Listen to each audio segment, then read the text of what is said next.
Hello everyone, welcome to The Modern Spiritualist. My name is Raheem.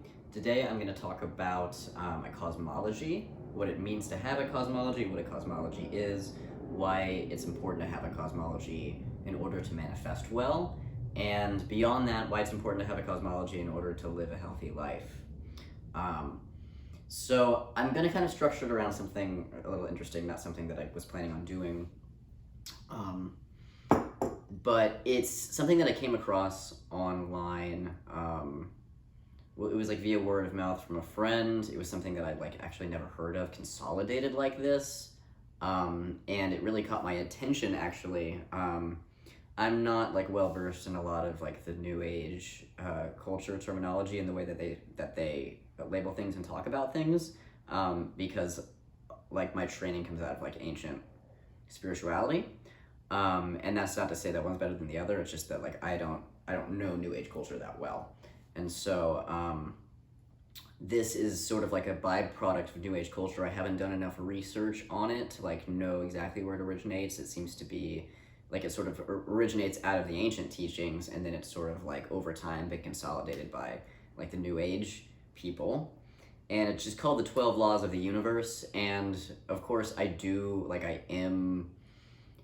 want to say that I'm a religious person, because that's kind of you can really get into semantics of that, in which I wouldn't at all be a religious person, but I do have, I am part of a religion, and it's a religion that is omnist, which means that it allows space for all other belief systems. It allows space for the infinity of things and all that, so it's, it's very accessible in that way. And I don't want to approach my manifestation coaching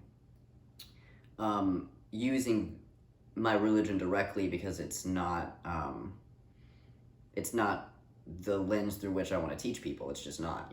My religion is important to me, and it structures the way that I view reality, and I don't want to have to make that anybody else's structure. And so I'm kind of always looking for ways to universalize my teachings so that it's accessible to anybody, regardless of what their religion, what their belief system is. You don't even have to believe in much of anything for these processes to work, and there's always scientific ways to structure things.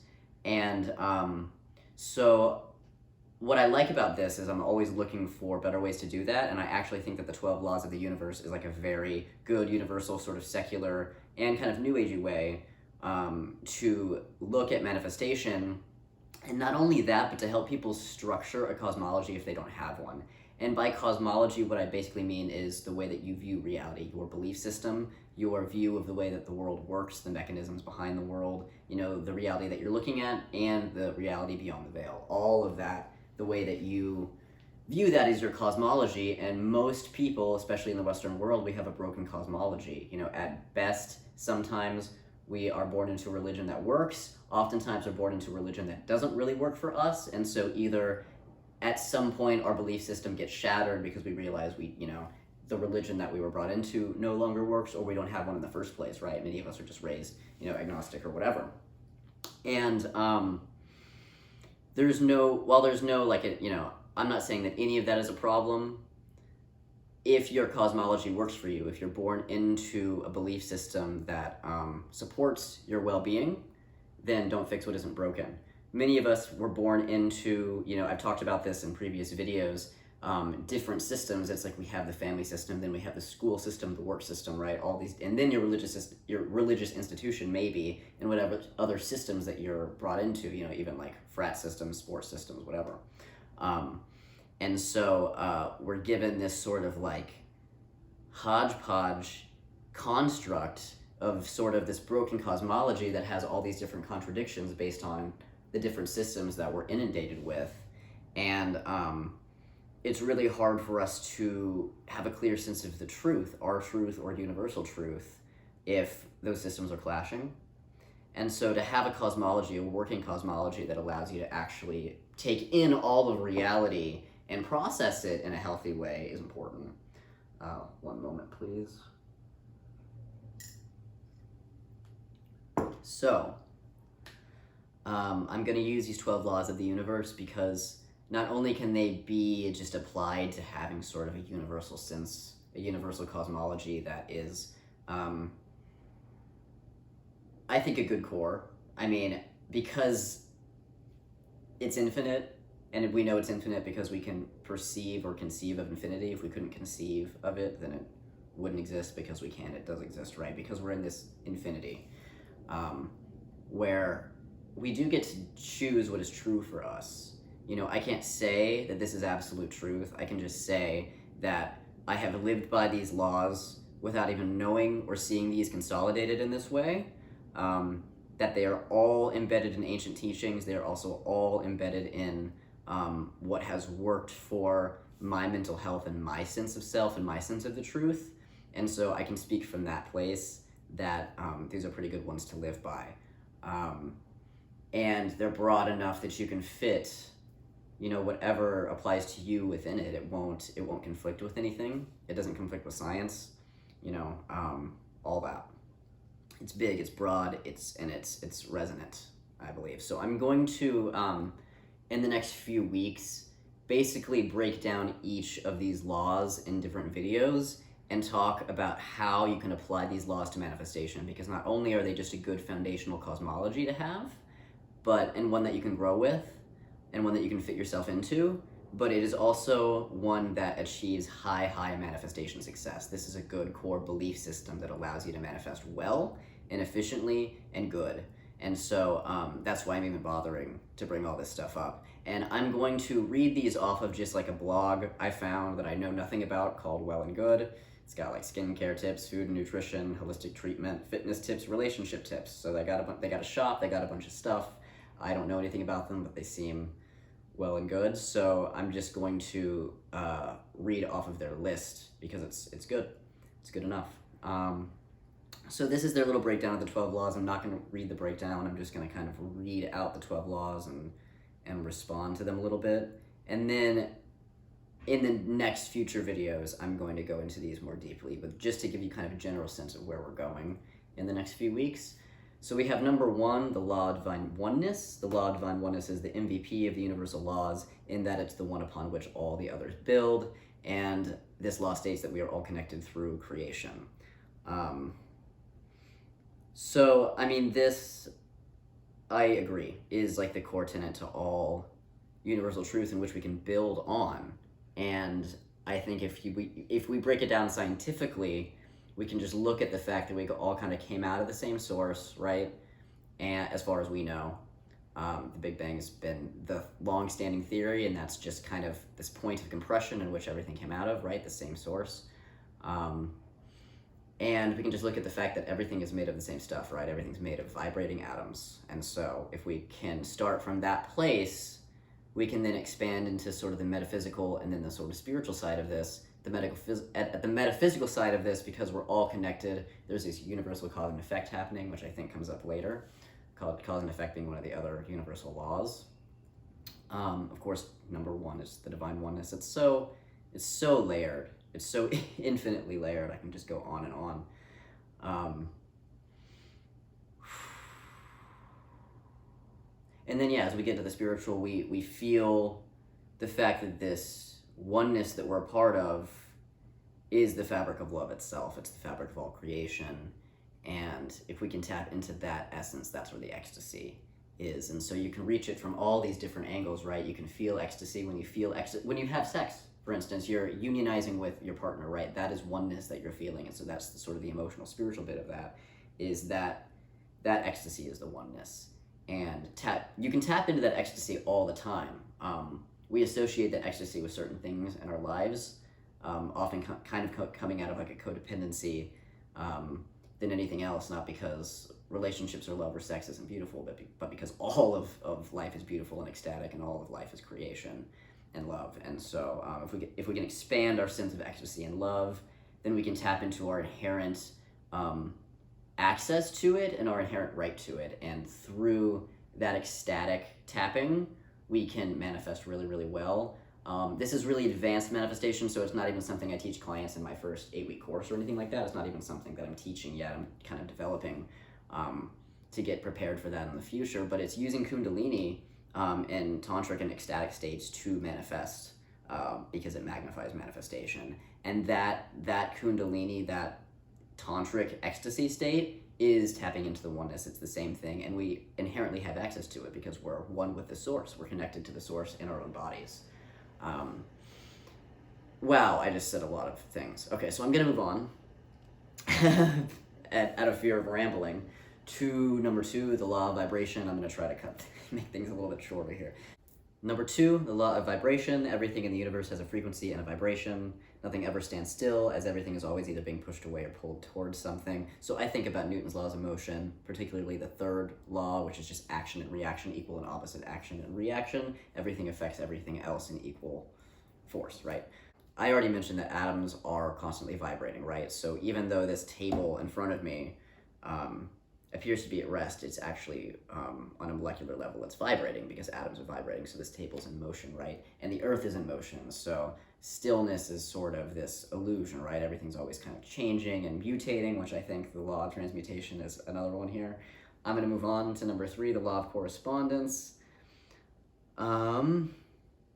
The law of correspondence states that our lives are created by the subconscious patterns we repeat every single day, and these patterns either serve us or hold us back. So, number 3, the law of correspondence, is kind of the core foundation of my manifestation process, which is all about rewiring your subconscious patterns so that you manifest and behave differently in your life. And it's a somatic mind-body rewiring process. And this is how I view manifestation, which is that, where you are right now in your life is just a logical result of everything that happened before you. All the choices that you made, all the things that you either did or did not have some version of control of, whatever it is, everything that happened to you and the choices that you made, the algorithm of all of that has logically landed you right here, right? And so if you change your subconscious mind, then you change the decisions you're making, you change the way you're responding to your environment, and then through that perception change, through that change within your own internal landscape and the improvement of your health and your self-worth, and the trauma rewiring that comes out of that, then you're actually looking at a different world because you're a different you. And then your subconscious patterns are creating new habit patterns in your life. Those habit patterns start to build new positive momentum, and now you're a new person having a new life, right? And that's scary. It holds people back because they don't know who that person is and they don't know what that life is, even though it's everything they ever wanted, because they have enough complaints about their current life, right? That's why they come to me. But it really does, it comes down to the choices we make, and what we're attracting, the law of vibration, right? Oh, law of attraction is number 4, so we're coming up to that. And all of it's changeable, all of it's rewirable. You just have to want it bad enough to do it. And that's all I'm gonna say there, because I already kind of mentioned law of attraction. Moving into number 4. Law of attraction, well and good, says this is essentially the law of vibration in action. Okay, right. So many people get scared by the notion that bad thoughts or low vibrations can somehow destroy their life because they're unaware. The law is not a punishment, but a very clear mirror of our self-worth and mindset. You're surrounded by the outcome of decisions you made in the past and are fully capable of making other decisions and attracting a different set of circumstances in the present and future. And so the law of attraction is tricky because it does state that your vibration attracts that like attracts like. It's basically like the law of magnetism, right? That you are attracting a certain vibration based on your vibration. Or I see it in like music, right? There's harmony and there's disharmony. So what you harmonize with, you're attracting. And that is subject to change anytime because you can always change your own note, right? A lot of this has to do with, if you talk to law of attraction coaches specifically, about sort of like manipulating yourself into changing your emotional framework. And it can work because we all have access. Like I said, we all have access to source inside of us. We all have access to any range of human emotion at any moment. We have a lot more control over that than we think. But, it takes some practice to get there, which is when my emotional rewiring process is really, really effective, because it teaches us how to be in right relationship with our emotions without pushing them away, which allows us to actually heal our emotions so that our vibration actually changes on deep levels inside of us, not just the sort of exterior levels. We're kind of like impacting change on all levels, creating a better overall vibration, and then you just start naturally attracting better. It happened to me, I've seen it happen in others, and it works. I'm gonna move on. I'm just flowing here. I don't even know. Okay, number 5, the law of inspired action. Well and Good says, while the law of attraction is about vibrationally aligning yourself with whatever it is you want, the law of inspired action is about taking action in order to bring what you want to fruition. And so I think this is a really good example also of the law of correspondence, action and reaction, equal and opposite action and reaction. As you are cultivating your inner world, as you are rewiring your emotional currents, your belief systems, all that, your cosmology, right, to align with something that allows you to be expansive, as your vibration starts to change, you're going to have to take different action as well to sort of stick it through that change, because the manifested world is the final manifestation, right? That's physical action, physical form, which does require us to move. And so as you're cultivating the inner stuff, as you're becoming more aware of yourself, as you're changing your subconscious patterns, as you are improving your emotional baseline, then you begin to take action as well to meet all those changes you're making in the interior, to integrate it, to fully become that new person and to be in that new reality, right? And so this law is great for manifestation, and I think it's skipped over a lot because it says, hey, you got to step out of your comfort zone. You got to do things that you've never done before in order to make that change really happen. Because if you want a new world, if you want a better version of you, then it's going to require you to take new action. It's going to require you to act differently, and that's what the law of inspired action teaches us to do.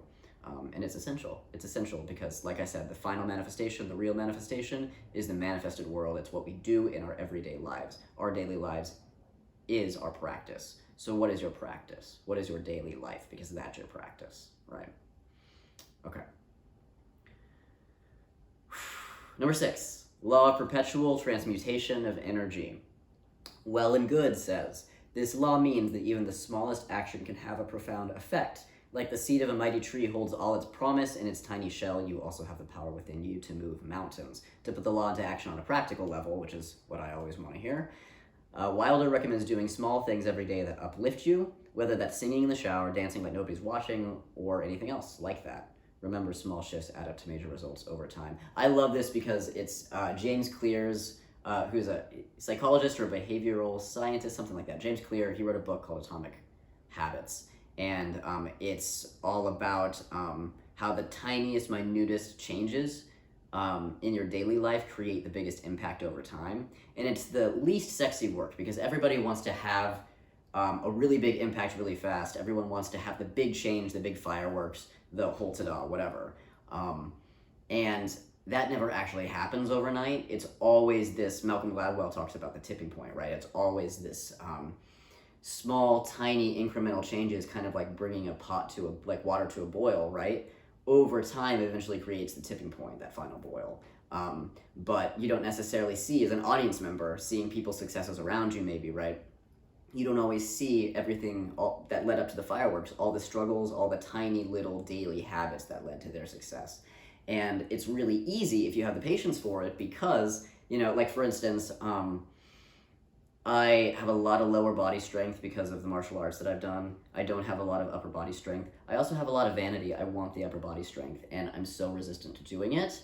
And so what I've done is implement just 10 push-ups into something I do every day, which is check social media. Every time I check social media, I do 10 push-ups. Usually by the end of the day, I've done like 60 push-ups. And it feels like nothing because of the way that I break it up, but those tiny changes over time is what's ultimately going to get me the glamour muscles that I want. If I didn't do that, I wouldn't do it at all because I don't want to do push-ups at all. And so I just slotted it into my day the easiest way possible, the most rewarding way possible, and I start to see the results of it, right? And I think that's a great example of the law of perpetual transmutation of energy. I think another really good example is even if you meditate 5 minutes a day, it's better than 0 because every minute that you put in is a minute that you are gaining awareness of your own breath, of your own body, and your own consciousness. So every second, every minute matters. And if you can't do a lot, do a little, right? And so eventually over time, those little pieces add up to a really big manifestation. And it's not sexy, it's just daily work. That is the most effective thing that you can possibly do, and it looks sexy at the end of that line. And you know what? It feels sexy. It feels sexy to feel good about what you're doing every day without pushing past your own boundaries and thresholds, right? We all have a limit, so don't exceed that limit. Just do what you can, right? Okay. Number 7, law of cause and effect. well and good states the law of cause and effect, also known as the law of karma, states that any action causes a reaction, and that whatever you put out, good or bad, you get right back. To harness the power of this law, be aware of how your actions and decisions are affecting not just yourself, but everyone around you, and focus on dismissing negative energy in favor of positive. So I like this and I don't, because tying the law of karma to this idea of good versus bad can be really, really problematic. If we're talking about real karma, we're actually talking about having a lot more control than you think, and it's not actually about punishment at all. It's just about cause and effect. Whatever you do, whatever actions or choices you make are going to have a natural ripple effect, right? Your action is going to cause an equal and opposite reaction, back to Isaac's law of motion. And then on the kind of higher metaphysical spiritual side of this, you actually choose your karma, not to punish yourself, but to learn so that you can be a more evolved soul in this lifetime, right? You choose your life, you choose the karma that you're going to have for this lifetime, and you choose the obstacles that you're going to overcome. And you have the choice now, as a human with free will, to overcome those obstacles and heal and learn from your karma, or not and repeat the cycle. But remember that you chose this, and so you might as well choose to get yourself out of it, to break the loops and free yourself, right? And so it's not about good or bad, it's about what have I chosen to learn? What is my higher self telling me right now? What loop do I need to break so that I can manifest better for me tomorrow? Because we always have a choice, and we have a choice every single day, okay? Number 8. Law of compensation. The law of compensation is about reaping what you sow. It instills trust in us that we will be compensated for our work as long as we're open to receiving it in all the many ways that the universe can deliver. So shamanically, this is kind of called the law of Aini, which is basically the same thing, that if you choose to put out into the world, if you choose to put your energy, your love, your effort into the world, you will receive rewards in return.